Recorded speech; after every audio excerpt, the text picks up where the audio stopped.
Hi everybody, thanks for coming. This is the Arlington Neighborhood Association's April meeting, and I want to welcome everybody. Just to make you feel at home, we have some refreshments. There's restrooms through this door. If you go around and follow the wall, you'll see them along the wall in there. Feel free to get up and move around as much as you need to. It's very informal when we meet. Let's see. I want to thank Pastor Glenn Rogers for hosting us here. This is awesome. This is a great place, a nice church. I was here yesterday to get a feel for the room and see what we were going to need. And this is really nice. The people in this community really have a jewel in their midst as far as this church goes.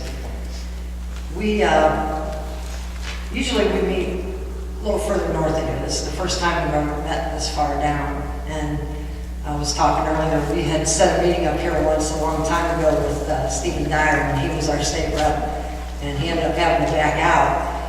And when we went to reschedule it, we couldn't meet here because the church wasn't available, so we ended up meeting up at the Fairfield Inn down by the theater.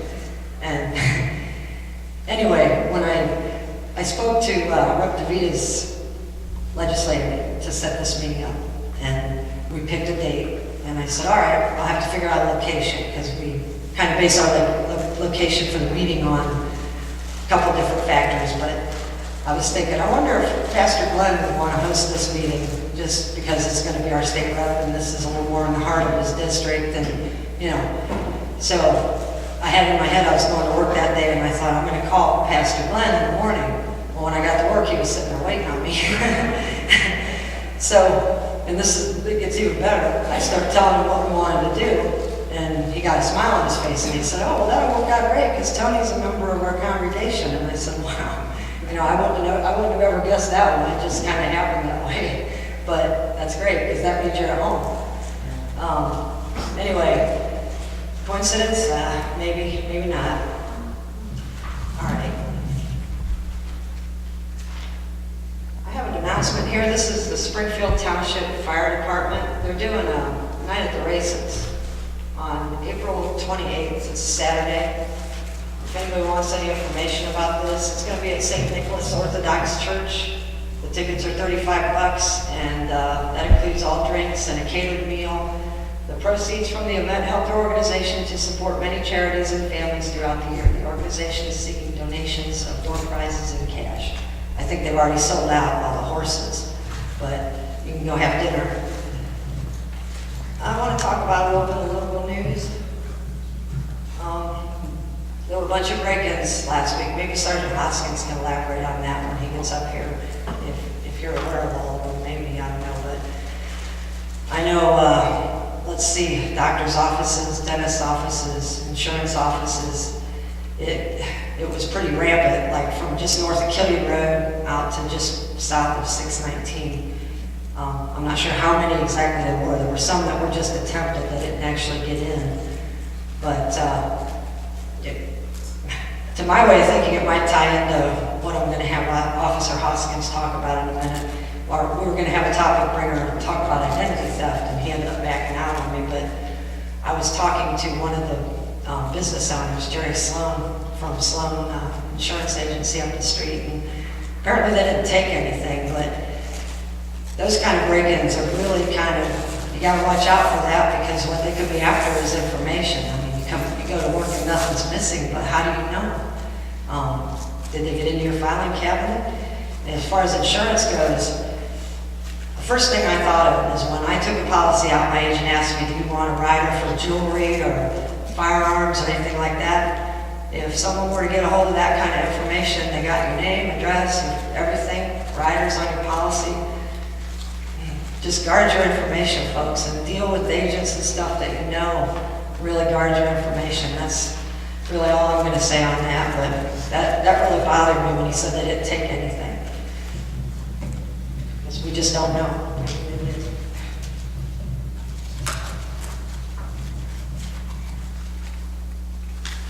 Oh, one more thing I wanted to say about the break-ins. One of the places was just north of Killian on the west side of the road, so that would be Coventry. I don't want to name a business owner for privacy purposes. I'll share it with you afterwards if you want me to, but they emailed me, and apparently I don't want to get into graphic detail of what they did, but they performed an act of vandalism that left some DNA. That's the most I'm going to say. And apparently they cut themselves at another location, assuming it was the same person. So hopefully they can get a DNA match between the blood and the other DNA that was collected. Sorry. Wasn't me. Wow, okay.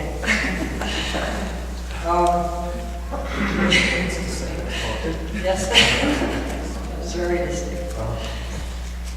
All right, they had some time, and this was early in the evening. And the reason I'm bringing this up is I know some people have cameras, and I'm gonna shoot an email out about this to try to reach as many people through that little district as I can, because they do have, this is Officer Lindbergh's email to me, we have pictures of our guy looking down from the camera, no good face pictures. But it happened at 9:45 on Tuesday evening. So businesses in the general location, if they have cameras, they might have got a good shot. So I'm going to email everybody with this information and see if we can help with this one. That's part of what this group is about. We work together, we look out for each other, and we just try to deal with things as they come up as best we can. All right. Hey, you want to vote? You want that vote? I can break it down on the floor. No, I don't know. But thank you. I'm more comfortable down here. All right. Just a couple more things from me. I want to introduce the VIPs that we have in the room here this evening before they come up, since they're sitting here. Rep. Anthony Devitis, District 43. We have Amy Corrigal Jones, she's a Summit County Common Pleas Judge. Of course, Pastor Rogers. We have Tom Wolf, Lakemore Village Councilman.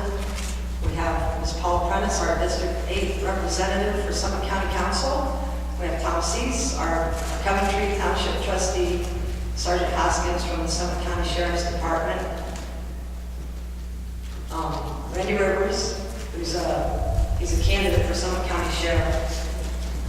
Jennifer Hensel, who's a candidate for the Ninth Circuit. Ninth Circuit? Ninth District, Ninth District, okay. So these are some people here. This isn't actually a candidate event, but if people are here, I'll always introduce them. So everybody's always welcome in our meetings. I try to make sure everybody gets our notices for that reason, so we can get to know you. All right. I want to say something about this, and the only reason I'm bringing it up is because I got a couple emails from the Akron Police Department about it. And this pertains to the stuff that's going on down in Florida with the Zimmerman case. I'm considered a neighborhood watch captain. You know, they sent emails out to me, the Akron Police did, because they just wanted to make sure that the watch captains understood that our job is to observe and report only. Do not involve ourselves. Don't advocate anyone putting themselves in a position to be hurt. And that's exactly how I feel. I do, however, advocate a strong defensive position. You know, I'm never going to tell anyone, don't defend yourself. Do whatever you got to do. That's how I look at it. But this is getting kind of crazy down there. And I just feel the need to remind everybody we're living in some interesting times. And by all means, report things when you see it. Try to help your neighbor out. That's really what this is about. I'm just going to leave it there. I think a lot of you saw the email that I forwarded out from the Akron Police Department. So I'll leave that at that. All right. Now this topic, I haven't talked about this since late last year. And the streetlights on Arlington.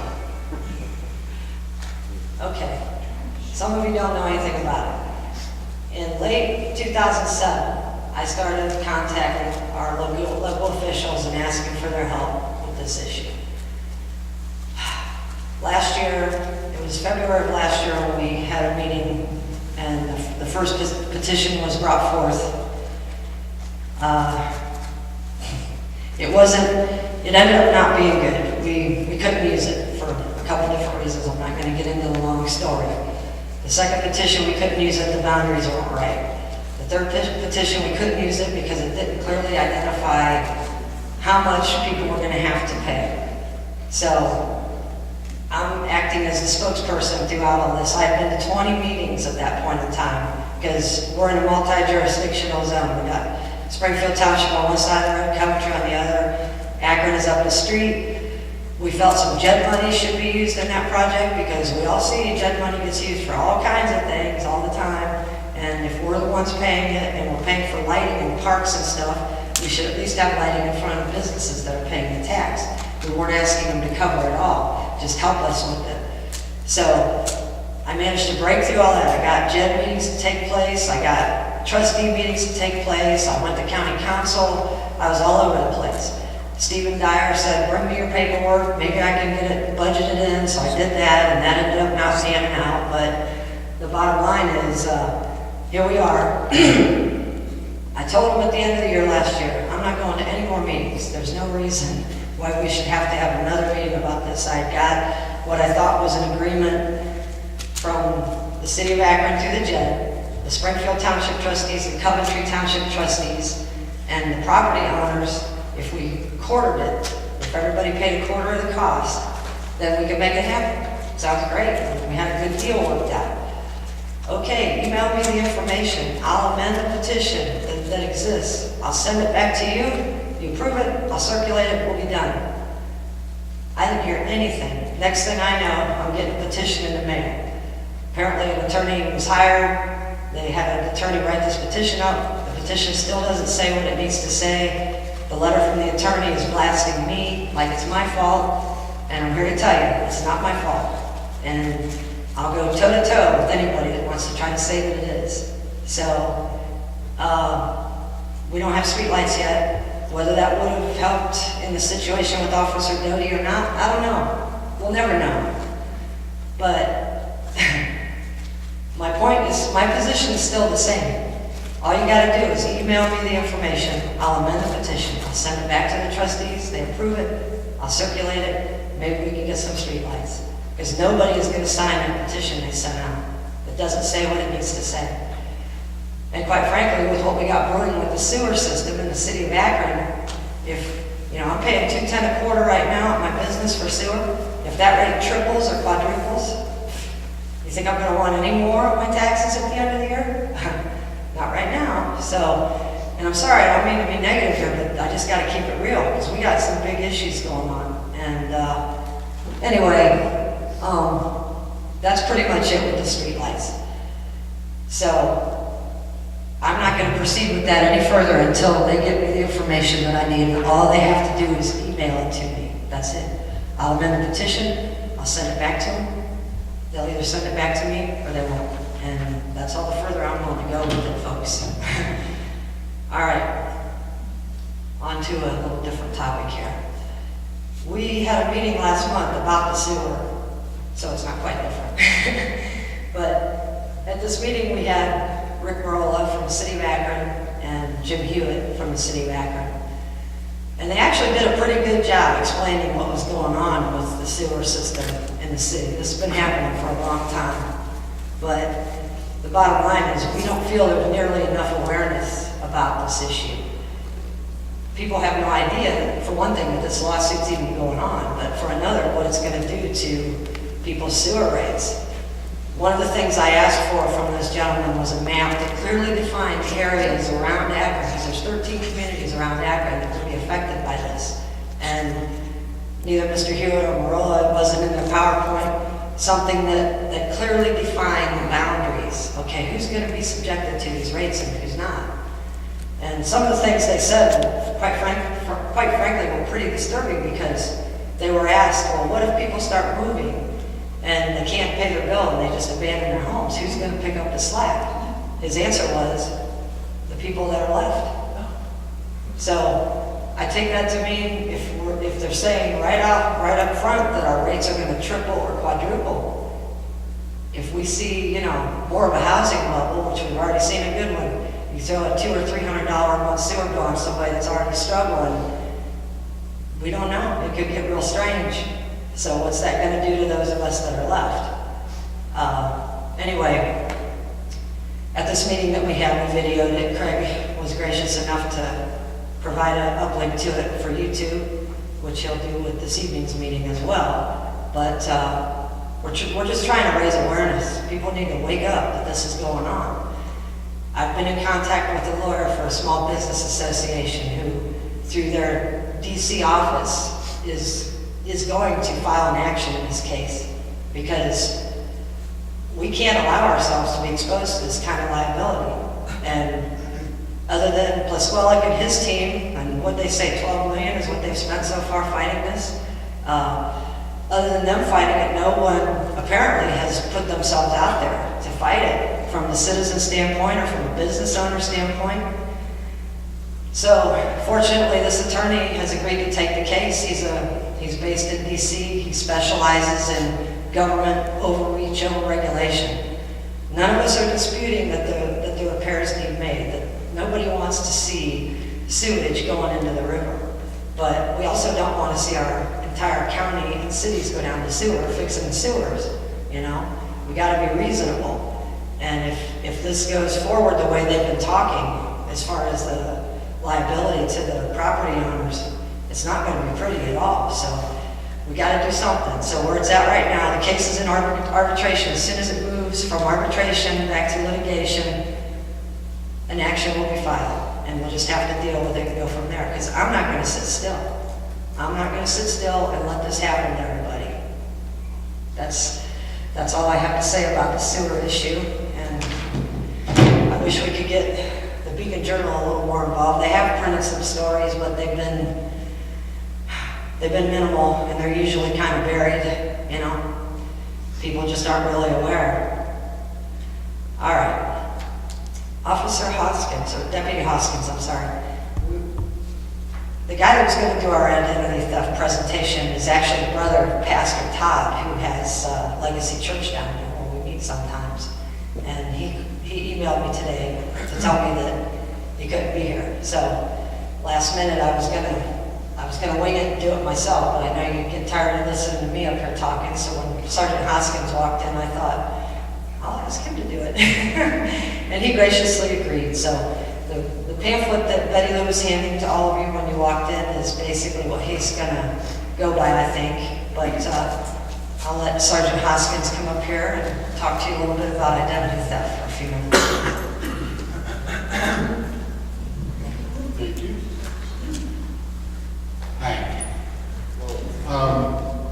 Real quick, because obviously I wasn't prepared for the presentation, but you know, it's a funny thing that we would talk about this. In one of our northern patrol districts, Twinsburg Township, in the last month on one of the streets in one of the allotments, we've had 12 victims of identity theft off the same street.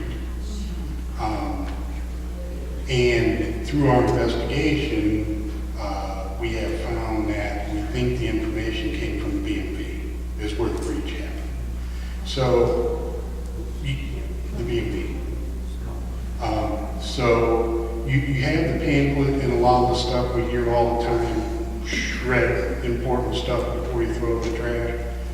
Don't give out your personal information to anybody you don't know or trust, which should be about nobody but God. But also remember that it happens in places that you don't consider. In this case, it looks like the breach happened at the B&B. It could be a doctor's office. It could be anywhere. Identity thieves are getting more and more sophisticated, and we are playing catch up all the time. When we figure out one avenue and kind of close it, they've already developed something else. So the other part of that, I think, is shred other stuff.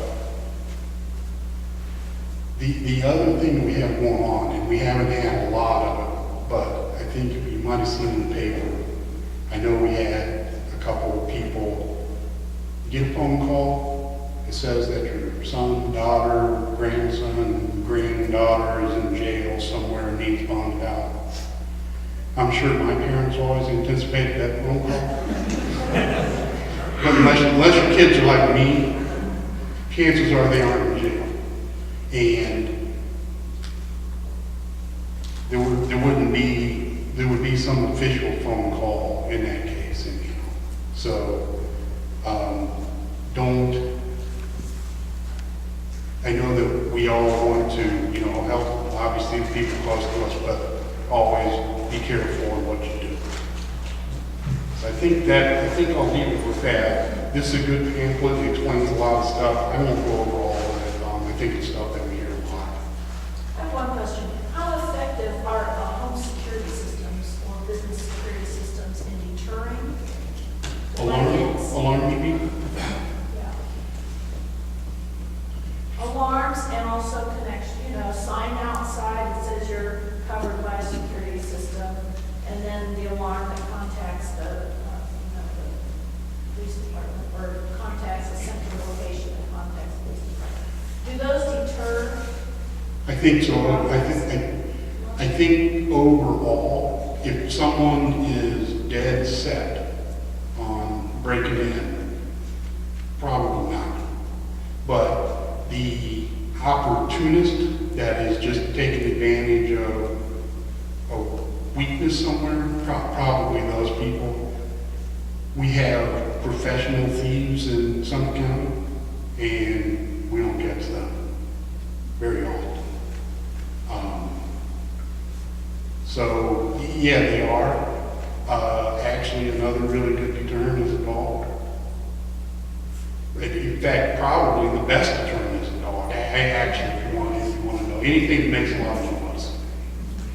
And it doesn't even have to be a trained attack dog or anything, just a dog that makes a lot of noise. Because obviously these folks don't want to draw a lot of attention to themselves. So I would say if you do get an alarm system, make sure that it's an audible alarm, not just a silent alarm. Anybody else? As long as you don't ask me anything too hard, we're all right. Does the sheriff's department have any type of a program where an officer will come to the house and look at it, make an assessment where you might improve security? Officially, no. Unofficially, absolutely, we can do that for you. But the official program,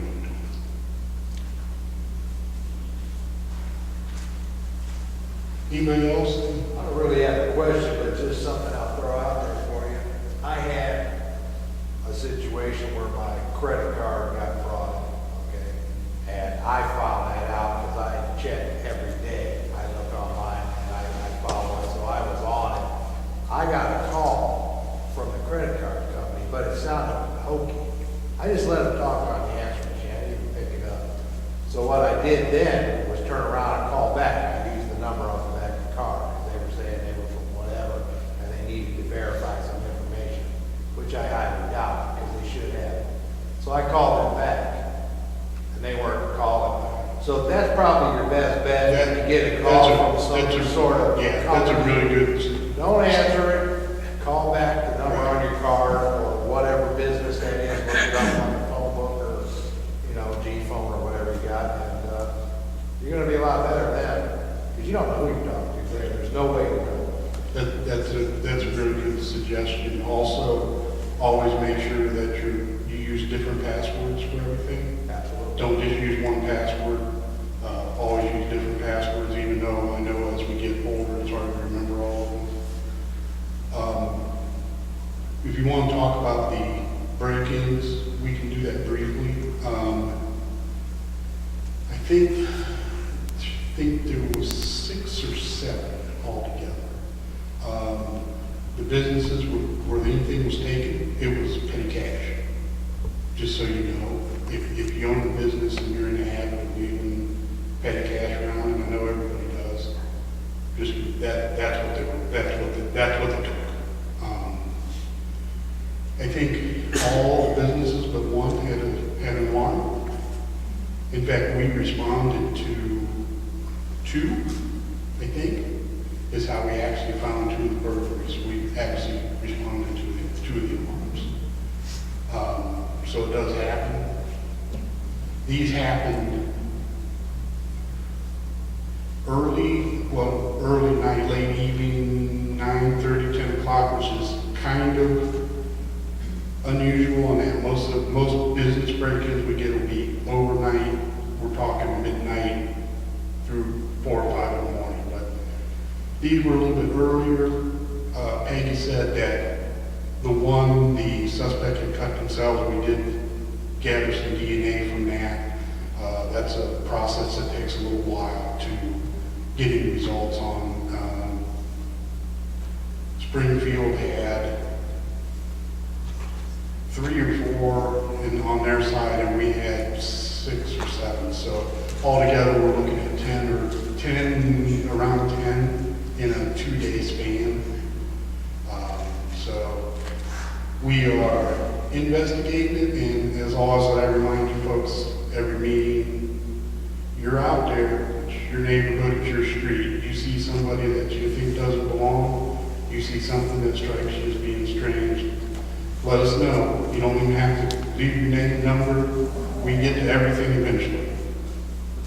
So it's never, I always tell everybody the same thing. We'll go out to an alarm and the people will say it was an accident and they want to apologize. And I always say the same thing.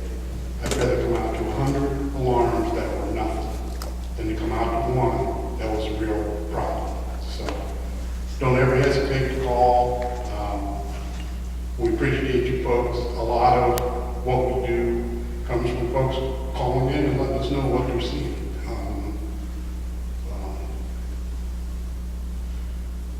One other thing about identity fraud, it affects you in ways that you don't think. Twinsburg Township last weekend, one of our deputies makes a traffic stop. The owner of the vehicle has a warrant for his arrest. Deputy places him in the back of the car, and through the investigation finds out that the gentleman's identity had been stolen, and the person that stole it got arrested using his social security number and ended up with a warrant issued for him. So it actually affects you in ways that you may not even think about. Anything else? All right, I'll turn it over to the real VIPs then. Thank you, Sergeant Hasse.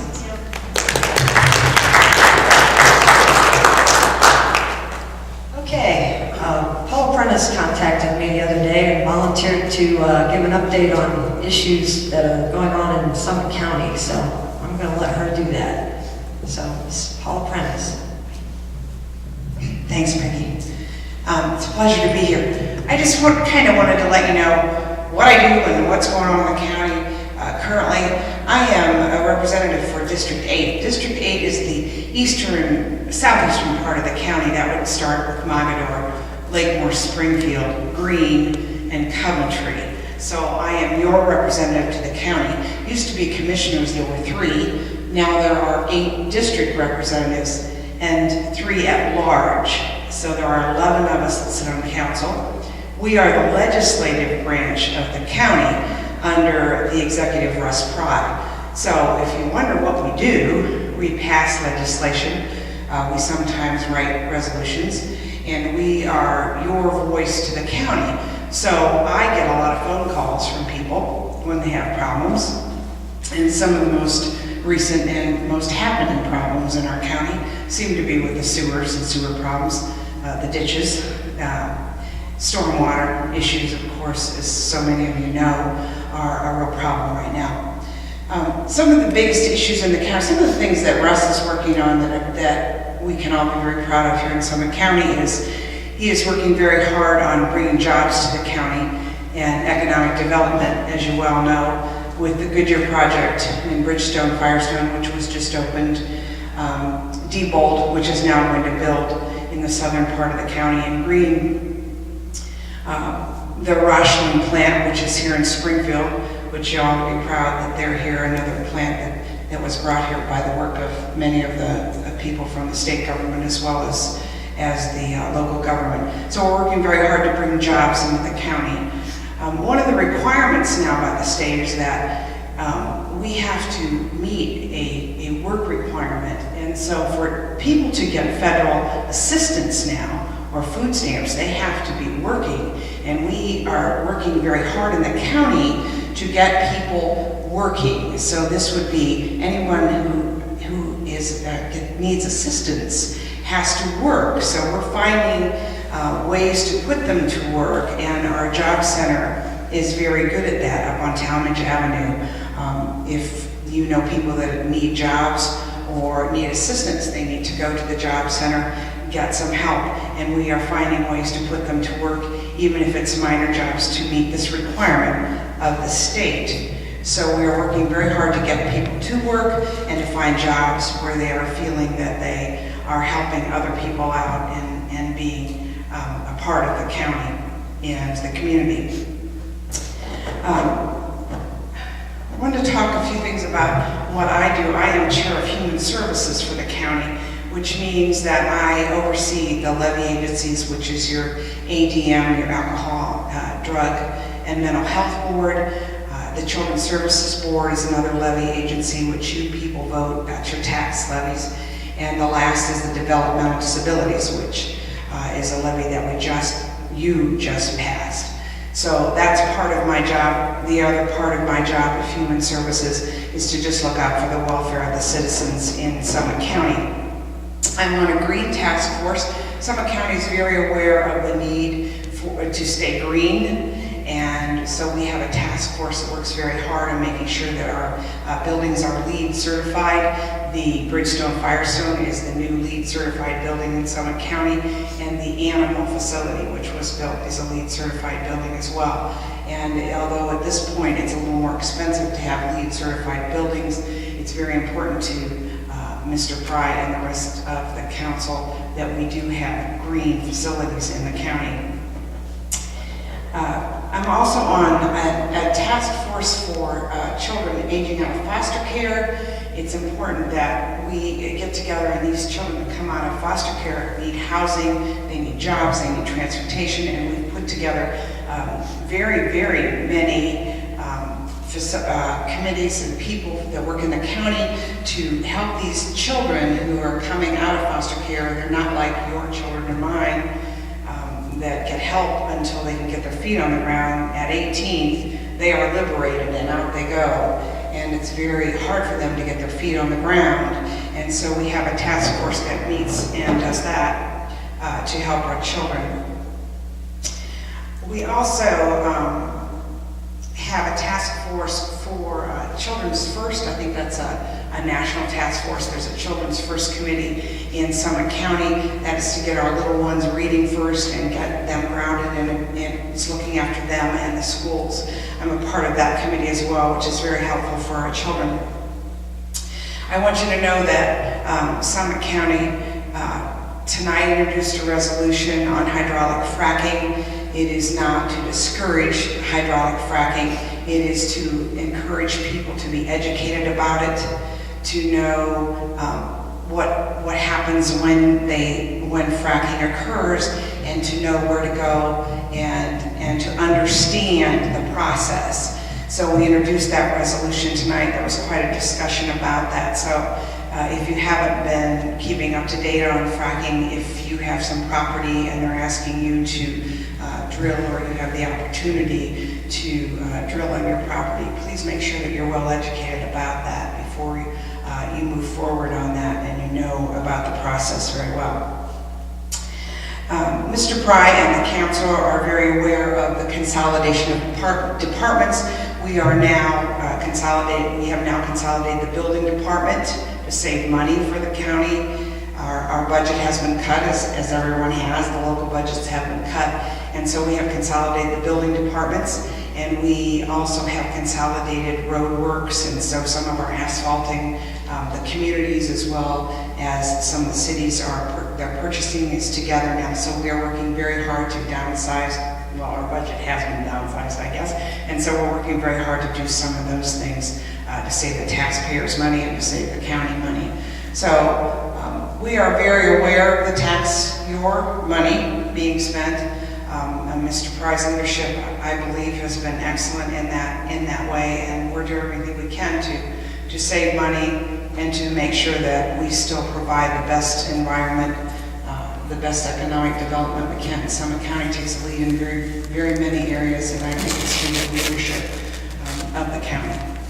So if you have any questions, or problems, I'm the one that you give a call. I don't know all the answers, but I can certainly direct you in the right way. So thanks, Peggy.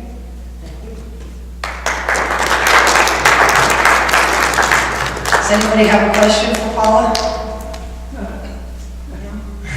I was going to make a comment. I talked to Mike Went and Dave Marker about sewers. Now, did they talk? The other day when Akron was here, did they talk? Mike Went or Dave from Summit County? DOS? Hewitt was there, but he didn't. Okay, Summit County, we have a lot of problems with the sewers, and people complaining about the cost of sewers if you live in the county as opposed to in Akron City. The county's waiting now for Akron to decide what they're going to do with the sewers, because we put together a plan, and I believe in 05, it was a 5-year plan that ran out last year. They have not increased the sewer rates in Summit County.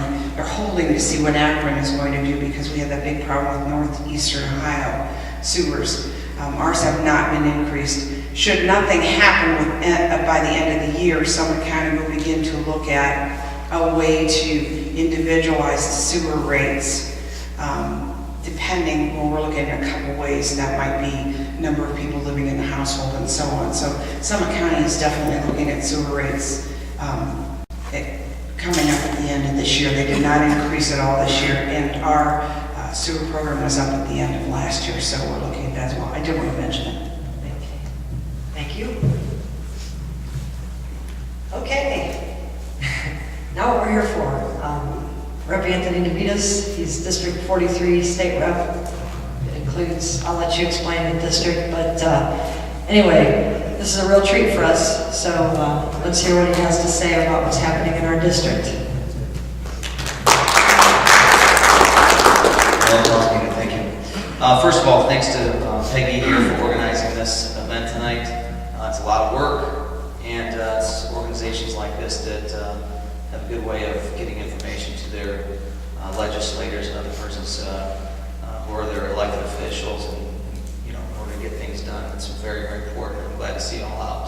It's a great thing to be involved and hear your voice. Also, thanks to Pastor Glenn Rogers here for opening up the building, the fellowship hall here. Usually I'm sitting, I think right here when I'm getting the message on Sunday morning. So, thanks a lot for that.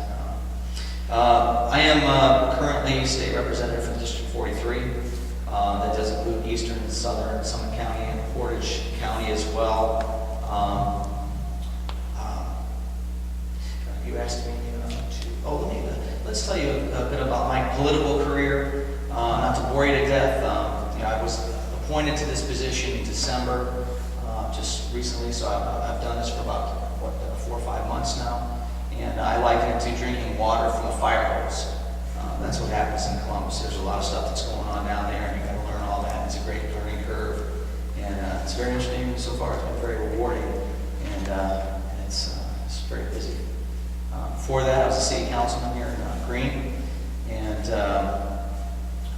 Green is one that was known for doing some very good job with collaborative services, like Paula was talking about here.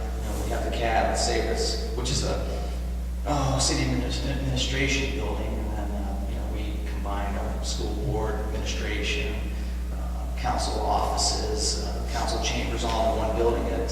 It saved us a lot of money overall. So those are the things that we're trying to do, and I think most people are trying to convey that message to their officials that we need to have a better, more combined, efficient government that doesn't have redundant services and such, that we can save money. And so Green does that. Summit County is doing a good job of that. I think we're sort of the model for the state, if I'm not mistaken. This is not what I do for a living. I do this wholeheartedly. I'm a business person. We have a food store in Akron, Ohio, Devitis and Sons, or Devitis Italian Market. I own that business with my brothers and my sister. That's what I do for a living. So I'm not a career politician by any means. But anyway, Peggy asked me a couple questions. I don't want to talk your ears off, too, by the way, because my wife doesn't like when I do that, so I don't think anybody else does either. Okay, yeah, I'm married, got 2 kids, a 21-year-old and a 17-year-old girl and boy. I think you guys are talking about identity fraud earlier, identity theft. Just so you know, no one's invulnerable. My daughter, when she was 4 years old, so that's what, 17 years ago now, she had her identity stolen.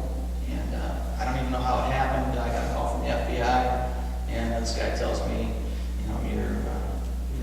you've got some identity fraud going on, and you want to talk to me. I said, who are you? How do I know you're telling me the truth? So it does go on out there, and no one's immune, so you have to be very careful with all of your information. All right, what have I been working on in Columbus? Well, right now the big thing is the mid-biennial budget review, and typically it's a revisitation of the budget, and you take a look at it, maybe fine tweak it or whatever, make sure that appropriations are done properly so that all the the money's being spent and things are going to proceed without running into any hiccups. However, this year was quite unique. There was a bit more items that were put into that mid-biennial budget bill, and when it arrived in the finance committee, it was 2,833 pages. So it's nearly impossible for the one committee to take a look at that and digest it and do a good job of making certain that we're spending the money wisely. So Ron Armstutz is the finance chair, parsed the entire bill out over all of the committees, and that left the areas where the individuals had the most expertise to look at those portions of the bill. So I was on local government and insurance. Insurance had just a couple things, but local government had probably about 25 different things that were in the bill. We had to go through there. Many of those were pulled out. Some of them are coming back into the our committee as a new bill. But I can assure you that these things are being very thoroughly looked at and removed or amended and whatnot before they actually make it back into that bill. But that's taken a great amount of time. That's one of the things we've been working on quite a lot for probably the past 4 to 6 weeks there. So we've had in my office particularly, there was questions about whether or not we needed another judge in the juvenile court in Summit County. So we've been getting all those numbers together and looking at that. That's something my office in particular has been working on, and we're still working on that. You asked about the Constitutional Convention. Every 10 years there is a Constitutional Convention that looks at the Ohio Constitution and it recommends changes, and that has to go to the voters. Right now there is a Constitutional Commission that's being assembled, so it's not an actual convention, so don't confuse the two. But it's sort of like a preliminary look at the Constitution and making suggestions on what should be considered for change. One of those is term limits. Right now it's for a state representative, it's 4 2-year terms, a total of 8 years. I believe the senators are 2 4-year terms, which would be 8 years. That's being considered for change. Perhaps even the time for the term is being considered as well. Like myself, that's a 2-year term, so every 14 or 15 months you're back to campaigning again. And I myself thought the 4-year term was good. We do that in the city of Green. We have 4-year terms for council people. I think you get the representatives get a good chance to become acclimated to the job. They can actually become involved, engaged, and have time to make some change before they're campaigning again. The federal government's a 2-year term as well, representatives. So those guys are just continually running for office. I think it's a very poor value for the taxpayers' dollars. Yes. Can't they limit campaigning for like 2 months before the election? That's an option. Maybe that will be come up in the constitutional convention, perhaps. Yeah, you know what, anybody have any questions for me before I just continue to babble on? No?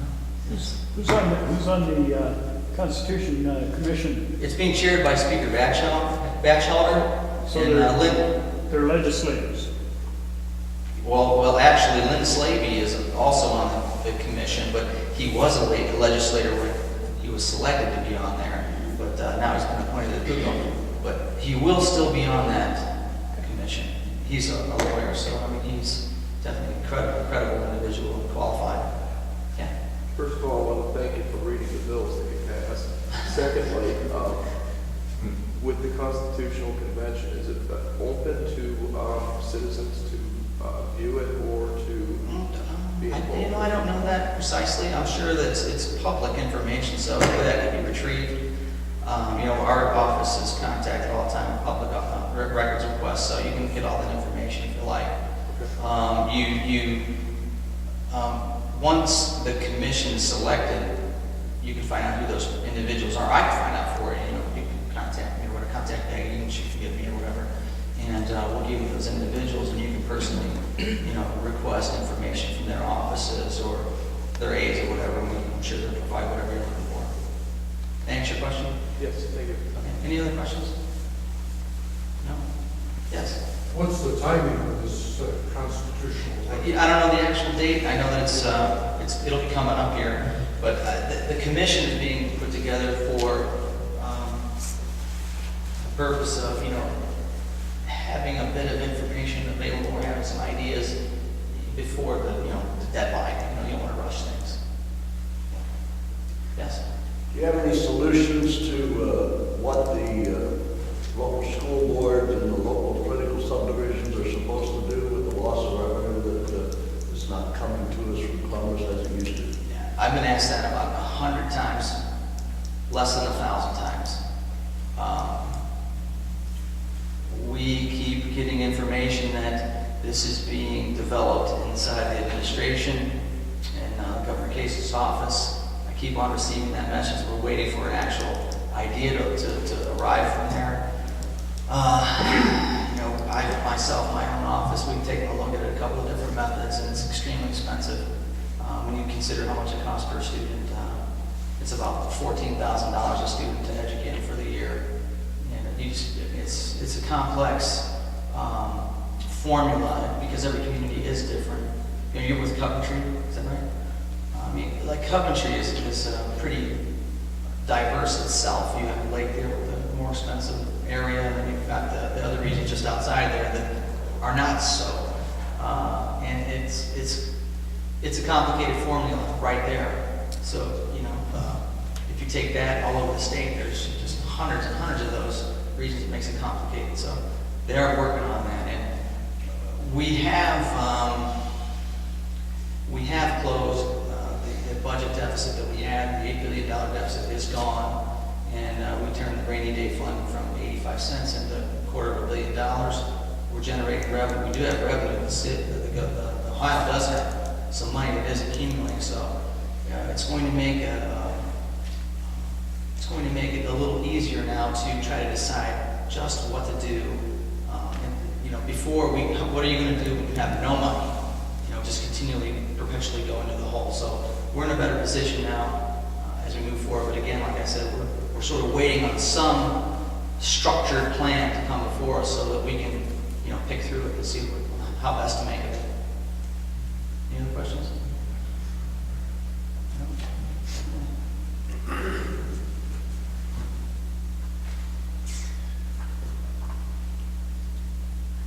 The sewer issue. I think Paula touched on that pretty good. I did bring a piece of reading information back there. It was about greening up stormwater and stuff like that. It was just something that came to my email, and I read it and I thought it was interesting. And basically, it covers how communities are growing all over the country, and some of them have aging systems.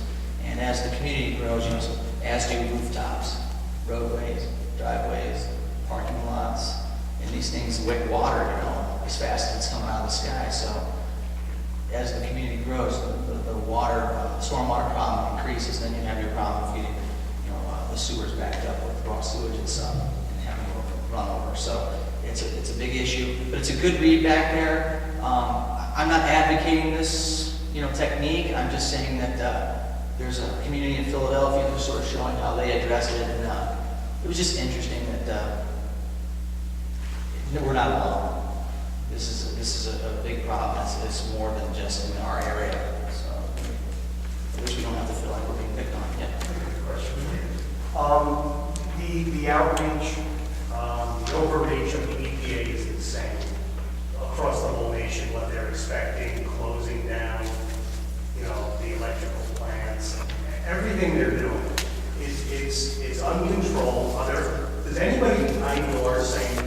Does anyone say this is out of control? We need to do something, but I don't have the balls to do it because I won't get elected. I mean, is anybody saying anything, or is the EPA just uncontrolled? Well, I certainly haven't used that rhetoric. But no, there's a fine line between having some protective services, because we have to have some safeguards. Otherwise, what are we going to be China here? We can't have that. Yeah. And there is a question of where is the balance?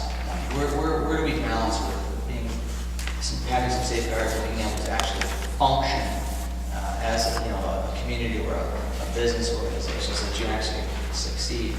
It is a challenge. And you and I had a little discussion earlier, and defunding the EPA is not going to happen. Somebody might want to do that, but there needs to be just more balance. And I don't think it's a question of if anyone has the intestinal fortitude to get this started. But maybe behind closed doors I could be a little more straightforward. Anyway, I don't know if that's what it is really. It's just, again, a complicated issue. You need some protection, but you need some freedom as well so that you can succeed. We had a fellow in New Franklin. He had a piece of business property he bought. They changed the law. The EPA was all over him because of his septic tank. It was draining up on top of the surface of the older style. Excuse me. He wanted to rent this building. He was unable to do that because he had to comply with the new regulations. So I was on the phone with the EPA, and they didn't return my calls. And then I kept on calling. Finally got a hold of them.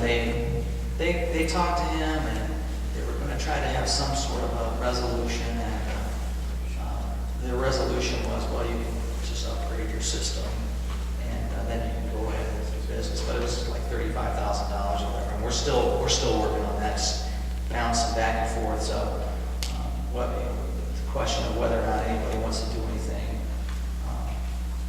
Yes, people want to help. We don't want them to be so powerful that we can't function. And it does impact us in every way. That way now. I'm following you. I know. I'm with you on that.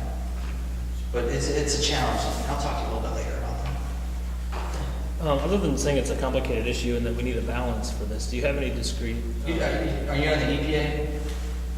Oh, which issue? I'm sorry? What issue? Oh, on the sewer. I'm sorry. Oh, okay. Yeah. We're still on the same page. Right. Do you have any discrete, concrete plans to make any efforts towards helping us achieve a common sense solution? Not that I know of. I'll just be straightforward. That's not something we're discussing right now. No one's actually brought that right to my office, so and I haven't heard anybody else talking about it. It is a local thing here, and I have a business on Talmadge Avenue. I'm affected by this too, so it's on my mind. I have a sewer service out here. I live in Green. I have a well. I have a sanitary sewer, so I pay sewer fees. I pay the maximum, I think, because you don't Flat rate? Yeah, it's flat rate because you don't measure the water. So I think it's about $210 or $20 every quarter or something like that. But you flush and it's gone. So what are you going to do? But if it was $800, it'd be very serious. So yeah, but nobody's come to me and asked what I can do. But when I go back to Columbus, there, I'll start digging around a little bit. Okay? Anybody else? One of the things that was said in the meeting last month, and this ties into what Scott is saying about the overreach. We brought up the point, okay, when was the last time the EPA tested? They threw this formula out there, and they tested, and they based it on the 20-year volume of rainfall. Well, we had our wettest summer ever in the history of the city of Akron, the history of the sewer system last year. So was that factored into it? We couldn't really answer that. We said, okay, what if we know some of the biggest polluters have already cleaned up, or they moved out? When was the last testing? They say they want a 13% improvement of the quality of the water, which is really like this much, and we're talking in Colorado River. Mr. Morales said when the water gets to the treatment plant, it's dirty, they clean it up, it gets dirty again. They're looking for a 13% improvement at the point that water leaves the treatment plant. And they expect us to spend almost $1 billion to get there. So, okay, Scott raised the issue, it got raised by other people. What if we're able to spend like $200 million and we reach that 13%? And why do we need to go any further, or we can slow down the process? Well, no, we got to spend $1 billion, is what the EPA is supposedly saying to the city of Akron. It's not about that 13%, it's about that $900 million. That's where we have a problem. I think we're all in agreement that we want to know, is it about the 13% or is it about the $900 million? As far as do they just want the money? Are they looking at this as a revenue stream? Because let's face it, there's specific areas in town. For those of you who don't understand what we're talking about, you've got storm sewer and sanitary sewers that combine. At a certain point, they overflow. Rather than allow them to back into people's homes, they have to purge it into the rivers periodically. They built that system down on College Street that solved like a third of the problem. All this time, from out in the JED area, we've been paying JED taxes. We were under the impression that JED money would be used to help improve those sewers and help bring them out to us to provide service. We watched parks get built. We watched all this stuff go on. And still the liability has just been tacked on and tacked on. When this thing started, it was going to be $160 million total, like 20 years ago. When the feds jumped in, it went up to like $400 million. Now it's up to like $900 million. We're sitting here at the mercy of people to negotiate on our behalf, and no one is negotiating on our behalf. Pretty soon we're starting to talk about a lot of money, right? So that's why Good joke, I'm sorry. I don't mean to, I guess I feel like I kind of do. I feel like we need to start putting people on the hot seat about this. So when you go back to Columbus, we need you to check into this. I'll check into it. What's going on? Yeah, because I'm really not engaged with that at all. I mean, I know that the county council has been much more involved with this process than I am. But the CBA has been a player. I'll definitely follow up on that. I can guarantee you that. Okay, another question. You asked about what was the most important thing we're working on in Columbus. Yeah. It's absolutely job growth in Ohio. We definitely are focused solely, on job growth. I mean, we have the other things we're taking care of well. I mean, the primary goal is to continue to raise the job numbers in Ohio.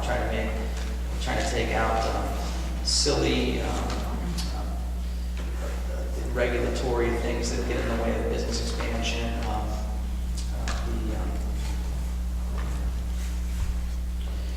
things that are like park permits and stuff. Those things that are like common sense initiatives, and we're trying to use common sense in order to help businesses succeed and grow the jobs we need. So that's absolutely primary. And that's all we're really talking about down there, making sure people can come to Ohio, live in Ohio, have a job, a family, and actually succeed. My daughter, I was talking to her about, 3 years ago, she wanted to be a teacher, and I said, well, that's fine. But when you get done with your degree, which is coming, she's got about another year left of school, don't be afraid to leave this place. Don't be afraid to go somewhere where you can get a job. Don't worry about that. And that was just a few years ago. And because I thought it looked pretty grim. And now it's looking up. I think overall it's looking up, and I've revised my tongue, and I've been tell her that I think it's going to be good for you to hear now. We picked up about 25,000 jobs or so, and the numbers are rising, so it's very promising, I think. We're moving in the right direction. I think we have a huge opportunity in the oil and gas industry. I mean, this is, we're sitting on a wealth of opportunity, job creation, real jobs that pay good money. So we're not trying to slow that progress, making sure that we take a good look at that, make sure we have wells that are done safely and whatnot, so that we can have a safe environment and continue to move forward with job creation. But anyway, is there anybody that'd like to ask me a question on that? Or any answer? Has Sherrod Brown said that he is against it, or is he still in this limbo? Well, I don't know that. He can't seem to get an opinion on that, can he? I don't know. I don't know what his opinion is. Anybody else? I see on this list of things that have been accomplished, there's several House bills passed on election reform. What is being done in Ohio to ensure fairness in the coming election? Steps I think one thing is voter ID, I think. I gotta check on that. I'll have to find out exactly what's being done about that for you, okay? I mean, it's a critical issue, I think, this fall, Okay. across the nation, but Ohio's a critical. All right, when we're finished here, I'll get the information from you and I'll find out exactly what you're looking for, okay? All right. Another question? Okay.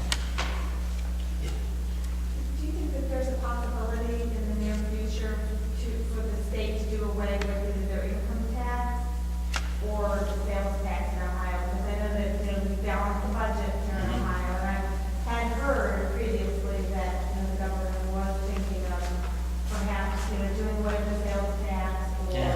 Well, I think, attract more businesses and more employers. Yeah, well, I think his words were, we're not competitive when it comes to taxation in Ohio, and I think that we may have a little bit higher income tax rate than some other places. Some states don't have income tax at all.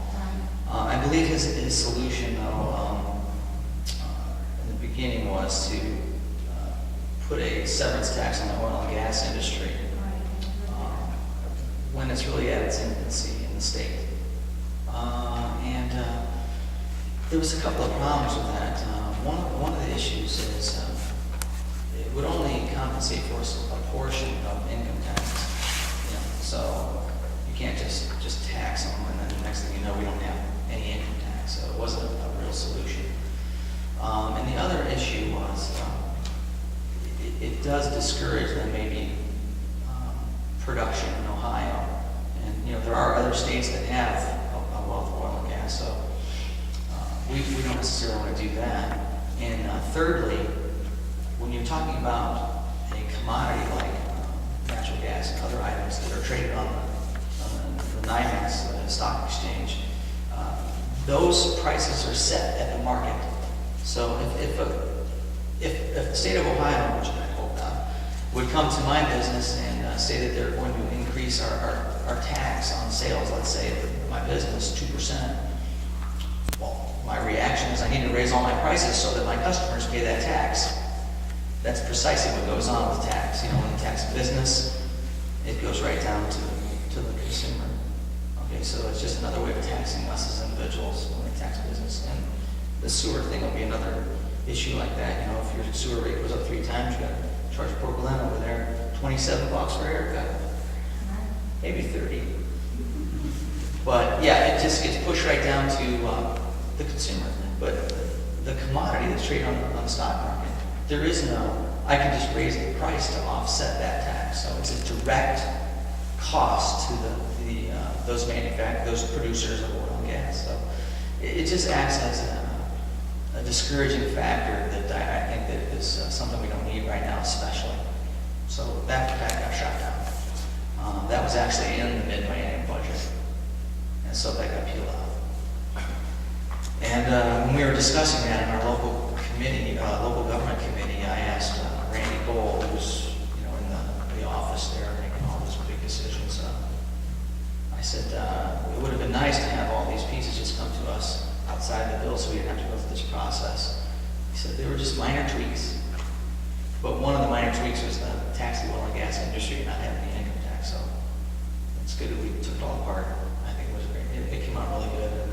that's going to be coming up for a vote here pretty soon on the finance committee. So the bill's about to work its way out of there. Maybe I don't know if it's this week, perhaps a week or two, but I heard it's going to be going up for a vote in committee anyway.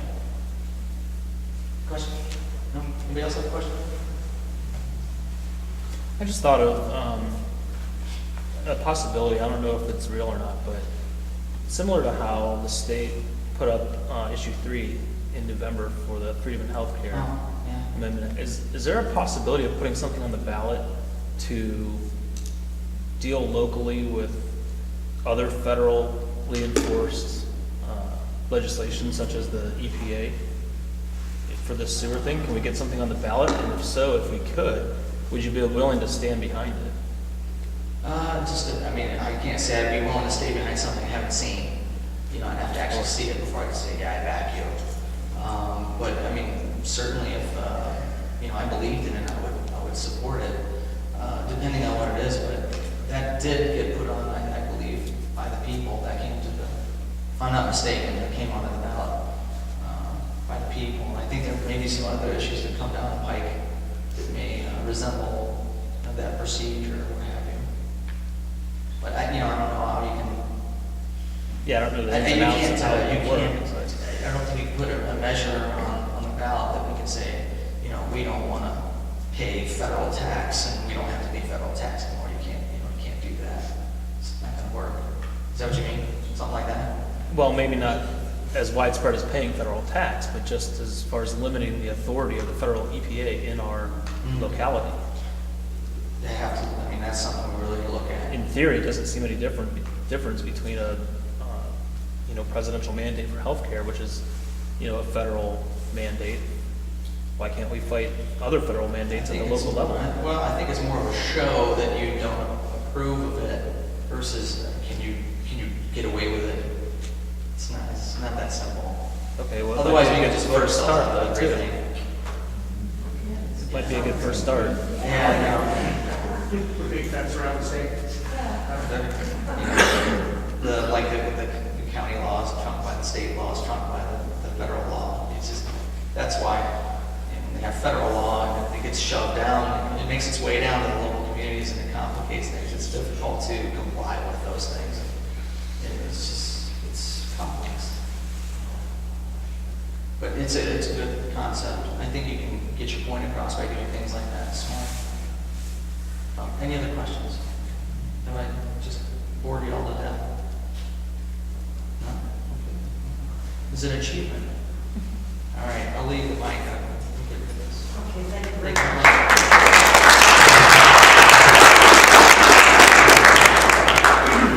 Okay, does anybody else have anything they want to add to this evening's presentation? I see Frank Larson joined us. He came in a little bit late. It's Mayor Frank Larson from Monroe Falls. I think we're about done. If anybody has any other questions or anything, you're free to hang out for a few minutes and talk to Rep. Devitis. I assume you'll want to stick around for a few more minutes, maybe? If the questions aren't too difficult. Okay, all right. So I'll notify everybody when our next meeting is. I'll send an email out and let y'all know. And hope to see you next month. Thanks for coming.